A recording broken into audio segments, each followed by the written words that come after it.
Now, if you want to use Roborock on multiple floors, well, there is a way for you to do that. So there are a few things you need to do first.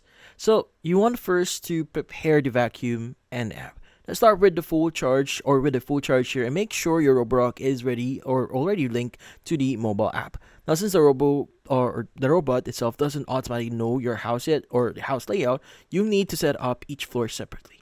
Now, what you need to do is you want to place the vacuum on your ground floor in an open spot.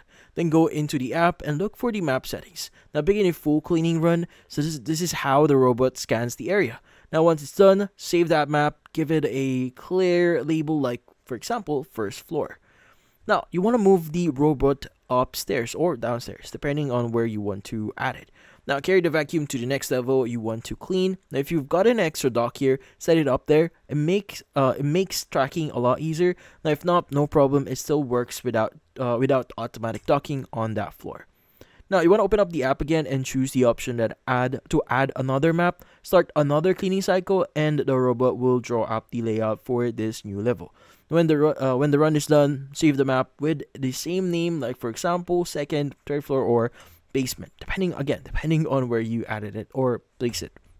Now, now that both floors are saved, you can adjust them individually. Now, add no-go areas, split rooms, or even like assign special cleaning routes for each level. Simply pick the map you want in the app and make your changes. And that's about it.